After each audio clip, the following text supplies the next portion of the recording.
ప్రధానంగా చూసినట్లయితే ఏపీలో షర్మిలాని ఒకవైపు కాంగ్రెస్ ప్రమోట్ చేస్తూ ఉంటే పీసీసీ చీఫ్గా ఈరోజు Jaganmohan Reddy top to bottom ఆమెను వ్యక్తిగతంగా కూడా టార్గెట్ చేసే ప్రయత్నం చేస్తున్నారు. అంటే దీని వెనుక అసలు నిజంగానే ప్రభుత్వ వ్యతిరేక ఓటు చీలితే షర్మిల కారణంగా అది తనకు ఉపయోగపడుతుందనే ఒక వాదన అనుకోవాలా, లేదంటే తనకు ఎదురొస్తే తల్లి చెల్లి చూడకుండా టార్గెట్ చేస్తారనుకోవాలా? అంటే జగన్మోహన్ రెడ్డి గారి వైఖరి తెలిసిన ఎవరికైనా, వివేకానంద రెడ్డి గారి సంఘటన గుర్తొచ్చిన ఎవరికైనా కూడా జగన్మోహన్ రెడ్డి గారు తనకి ప్రత్యర్థులుగా మారతారు అనుకున్నప్పుడు స్థాయి దిగి ఉచ్చం నీచం మరిచి వ్యక్తిదానానికి పాల్పడటం అనేది చాలా సందర్భాల్లో చూస్తూ ఉన్నాం. తనకి మేలు చేకూర్చడం కోసం కృషి చేసిన వాళ్ళు, తన ఈ స్థాయికి కారకమైన వాళ్ళు అని చెప్పని తల్లి చెల్లి అని చెప్పని ఉపేక్షించడం అనేది ఆయన నైజమే కాదు. ఇవాళ రాజకీయంగా ప్రత్యర్థిగా మారింది కాబట్టి, తనలో ఉన్న లోపాలను ఎత్తి చూపుతుంది కాబట్టి, తన పాలనలో ఉన్న వైఫల్యాన్ని ప్రస్తావిస్తుంది కాబట్టి, తన మీద విమర్శలు ఎక్కువ పెడుతుంది కాబట్టి, తనకు వ్యతిరేక ప్రచారం చేస్తుంది కాబట్టి అనే ఏకైక కారణంతో ఇవాళ షర్మిల గారి వ్యక్తిత్వ హనానికి పాల్పడుతూ ఉన్నారు. ఆయనే కాదు, ఇవాళ వాళ్ళ శ్రేణులు మొత్తం కూడా అత్యంత జుగుత్సాకరంగా ఇవాళ షర్మిల గారి వ్యక్తిత్వ హనానికి పాల్పడుతున్న తీరు చూస్తే అదేదో ఎన్నికల వ్యూహం అన్నా చెల్లెలు కలిసి ఇవాళ ప్రభుత్వ వ్యతిరేక ఓటు తమకు అనుకూలంగా మలుచుకోవడం ద్వారా ప్రతిపక్షాలని బలహీనపరచడం అనే లక్ష్యంతో చేస్తున్నారని కొంతమంది తెలుగుదేశం శ్రేణులు అనుమానపడుతూ ఉన్నారు. తెలుగుదేశంలో ముఖ్యంగా సోషల్ మీడియాకి సంబంధంలో కొంతమంది అన్నా చెల్లెలు కలిపి నాటకం ఆడుతున్నారు అని రకరకాల అపోహల్లో ఉన్నారు. కానీ అది తప్పు. ఖచ్చితంగా ఇవాళ రేపు జరగబోతున్న ఎన్నికలు అనేది చంద్రబాబు నాయుడు వర్సెస్ జగన్మోహన్ రెడ్డిగా జరుగుతాయి. అంతే తప్ప ప్రభుత్వ వ్యతిరేక ఓటు ఒక్క ఓటు కూడా తెలుగుదేశం కూటమికి కాక వేరే వాళ్ళకి చీలదు. ఇవాళ కాంగ్రెస్ పార్టీకి పెరిగే ప్రతి ఓటు కూడా వైసీపీ మూలాల్లో నుంచే చీలుతుంది. అది ఎందుకనంటే వైసీపీ మూలాలు బలపడిందే కాంగ్రెస్ ఓటు బ్యాంకుని కన్సాలిడేట్ చేసుకుని వైసీపీ పార్టీ ఎమర్జ్ అయింది. అటువంటి నేపథ్యంలో ఇవాళ తెలుగుదేశం కూటమికి ఓటు వేయలేని వాళ్ళు కాంగ్రెస్ పార్టీ వైపు మలుతారు. అంతే తప్ప తెలుగుదేశం కూటమికి ఓటు వేయాలి అనుకున్న ఏ ఒక్క ఓటు కూడా కాంగ్రెస్ పార్టీ వైపు మల్లదు. ఆ విషయంలో షర్మిల గారిని అనుమానించాల్సిన అవసరం అయితే లేదు. ఖచ్చితంగా ఆమె రాజీ లేని పోరాటంతో ఎంచుకుంది. ఒకరోజు జగన్మోహన్ రెడ్డి గారి ఉనికికి ఆయన ప్రస్తుత స్థాయికి ఎవరైతే కారకులయ్యారో, ఎందుకని అంటున్నానంటే నేను 2012వ సంవత్సరంలో జగన్మోహన్ రెడ్డి గారు కాంగ్రెస్ పార్టీతో విభేదించి ఆయన సొంత రాజకీయ పార్టీ ఏర్పాటు చేసుకున్న నేపథ్యంలో ఆ రోజు కాంగ్రెస్ పార్టీ ద్వారా సంక్రమించిన ఎంపీ ఎమ్మెల్యే స్థానాలకు రాజీనామా చేసి ఇది కడప పౌరుషానికి ఇట్లే ఆధిపత్యానికి మధ్య పోరాటం అని చెప్పని ప్రజల ఎమోషన్స్ ఫ్లేరప్ చేసి ఆయన వాళ్ళ తల్లి ఇద్దరు ఉప ఎన్నికల్లో నెగ్గడం జరిగింది.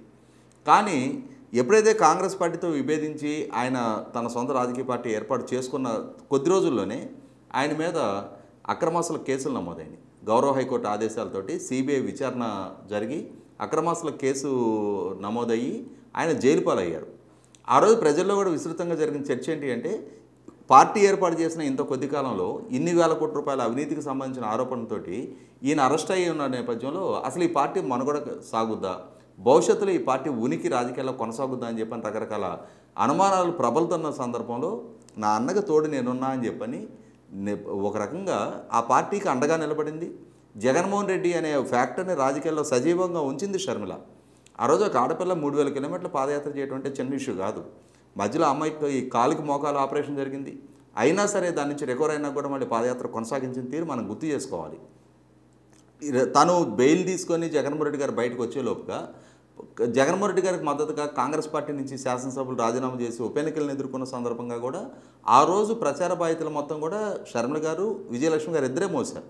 వాళ్ళకి అంటే అఖండ విజయం సిద్ధింపజేసే విధంగా ఆ ప్రచార బాధ్యతలు ఎమోషన్స్ ఫ్లేరప్ చేసి జగన్మోహన్ రెడ్డి గారికి అటు రాజశేఖర రెడ్డి గారికి చనిపోయినా ఇటు జైలు పాలు అయి ఉన్న ఈ సానుభూతి ఆ పార్టీ వైపు పోలరైజేషన్ అవ్వటానికి కీలకంగా దోహదం చేసింది తల్లి కూతుళ్ళు ఇద్దరు.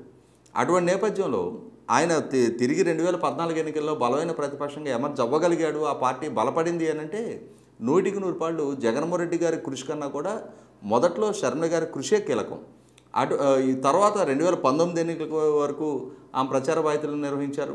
ఇవాళ మొన్న కొడాల నాని లాంటి వాళ్ళు, సజ్జల రామకృష్ణారెడ్డి వంటి వాళ్ళు 2019లో మాకు ఆమె ప్రచారం చేసిన 2014లో మా ప్రభుత్వం రాలేదు, 2019లో మా ప్రభుత్వం వచ్చిన ఎన్నికలు ఆమె ప్రచారం చేయలేదు అని చెప్పని అసత్యాలతోటి ప్రజలను మభ్యపెట్టే ప్రయత్నం చేస్తున్నారు. 2019 ఎన్నికల్లో కూడా షర్మిల గారి ప్రచారం చాలా కీలకంగా దోహదపడింది. వివేకానంద రెడ్డి గారి హత్య జరిగిన తర్వాత ఆ హత్య కేసులో జరిగిన వాస్తవాలు ఏంటి, సూత్రధారులు ఎవరు, పాత్రధారులు ఎవరు అనేది కుటుంబంలో తెలుసున్నా కూడా ఎన్నికలకు ముందు అది జగన్మోహన్ రెడ్డి గారికి ప్రతికూలంగా మారకూడదనే ఉద్దేశంతో విజయలక్ష్మి గారు, శర్మ గారు కూడా జగన్మోహన్ రెడ్డి గారికి అనుకూలంగానే ప్రచారం చేశారు. కానీ తర్వాత మారిన పరిస్థితులు, పరిణామాల్లో ఆయన వాళ్ళ నిరాదరణకు గురి చేశారు. ఒక రకంగా ఇవాళ విజయలక్ష్మి గారైనా, శర్మ గారైనా జగన్మోహన్ రెడ్డి గారి ప్రతి తప్పు తెలిసి సమర్థించారు. జగన్మోహన్ రెడ్డి గారికి 2004కు ముందు ఆ కుటుంబానికి ఉన్న ఆస్తులేంటి, 2004 తర్వాత వాళ్ళకున్న ఆస్తులేంటి అనేది వాళ్ళకు చాలా వాస్తవ పరిస్థితి తెలుసు. 2004కు ముందు వాళ్ళకున్న ఆదాయ స్థితిగతులు ఏంటి, 2004 తర్వాత రాజశేఖర రెడ్డి గారు ముఖ్యమంత్రి అయినాక వాళ్ళ కుటుంబానికి కొనుగోరిన పరిశ్రమలు, వ్యాపారాలు, ప్యాలెస్లు, ఈ ఎస్టేట్లు ఇవన్నీ గురించి తెలుసుండి కూడా జగన్మోహన్ రెడ్డి గారిని అమాయకుడిగానే చిత్రీకరించారు. ఈ వీడియో మీకు నచ్చినట్లయితే please share, like and subscribe R24 Telugu.